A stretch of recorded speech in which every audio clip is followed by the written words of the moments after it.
guys, welcome back to The Bright Side. Macy here, the Bright Side Girl, and today we're going to be doing my Not So Scaryathon TBR. In case you somehow missed it, I will link the announcement video as well as all the details for Not So Scaryathon down below in the description. This is my fall Halloween themed readathon where we read books that are not so scary. Good vibes, a little bit of spookiness, but things that are a little bit more on the mild side. The readathon is running September 18th through October 1st, so a full 2 weeks. We have 5 reading challenges and 5 physical challenges. So for this TBR, I'm going to be talking about all the books that I picked for the reading challenges. Okay, so challenge number 1 is a paranormal book. For that one, I have chosen Now Entering Adamsville by Francesca Zappia. I actually found this one at Dollar Tree last year and I have been saving it for the readathon because it just sounds like such a good time, plus a fantastic cover. So this one is Adamsville is full of ghosts. They haunt the old coal mine, take long walks along the lake, and watch visitors from the storefronts. In Adamsville, ghosts and their stories are a way of life, attracting the visitors and keeping the small town alive. But Zora knows the ghosts are real and not some tourist trap, and she knows what else lies hidden in the darkness. So, good paranormal vibes, but it also sounds like it's just going to be such a fun time, and I am so excited to get into this one. Next, we have Dark Academia. I didn't have time to make a video for this one. Dark Academia is kind of more of a vibe and aesthetic than it is a genre. Usually, we're focused on books that have a school setting, a little bit more of an eliteness about them, so think like boarding schools, Oxford, Yale, things like that.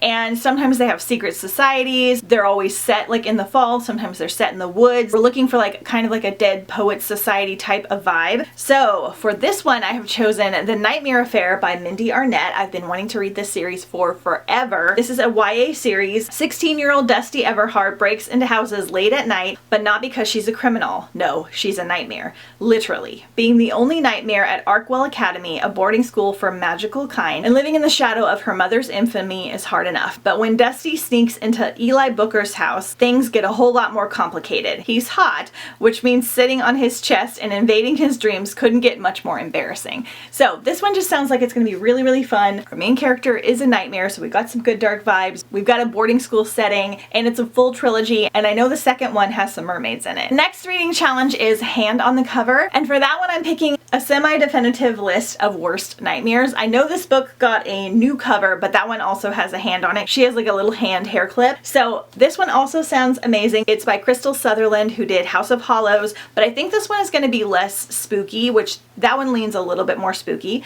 Again, another YA book. So ever since Esther Solar's grandfather met death, her entire family has been cursed to suffer one great fear in their lifetime, a fear that will eventually lead each and every one of them to their graves. Esther's father, for instance, an agoraphobe who hasn't left the basement in 6 years. Then there's her twin brother, Eugene, whose fear of the dark goes far beyond things that go bump in the night, and her mother, Rosemary, is absolutely terrified of bad luck. So this one just sounds amazing. I love when death is a character. We've got our nice little hand up here, and I cannot wait to dive into it. I also have a recommendation video for Hand on the Cover that I will link down below and up in the cards as well. The next challenge is a vampire book, and for that one I am choosing The Utterly Uninteresting Life of Fred the Vampire Accountant. I believe this is an adult series. It will also work for cozy mystery, and this is about Fred, who's an accountant, and he winds up becoming a vampire and having to like solve a murder. It's supposed to be a little bit like slower and funny, and I've heard amazing things about it, so I'm really excited to get to it. And then the last reading challenge is Cozy Mystery.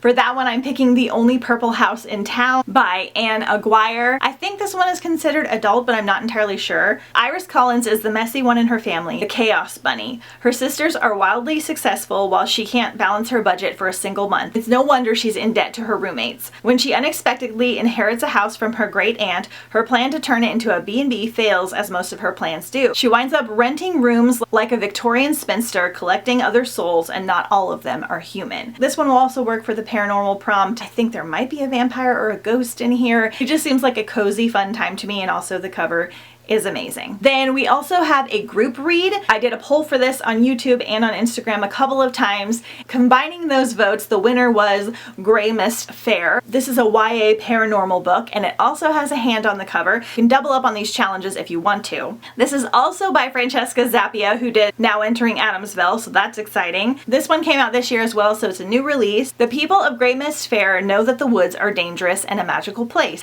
and that they should never set foot off the road. When a young tailor discovers a body on the road, her search for the culprit reveals more dark and strange happenings around the town. We've got like a murder mystery, so this might work for the cozy prompt as well. We've got a spooky woods, we've got some paranormal things, and it just sounds like such a fun time. You do not have to read this to participate in the readathon, but it's always fun when we all kind of join in together and read something. If you want to see the physical challenges, be sure and check out that announcement video as well. Let me know what you plan on reading for these prompts down below. Don't forget to follow me on Instagram at @thebrightside_girl. That's where I will be hosting the giveaway and the photo challenges, and we just have such a great time. I post a lot during the readathon on there as well. Let me know if you're joining in the readathon, and I will see you guys next time on The Bright Side.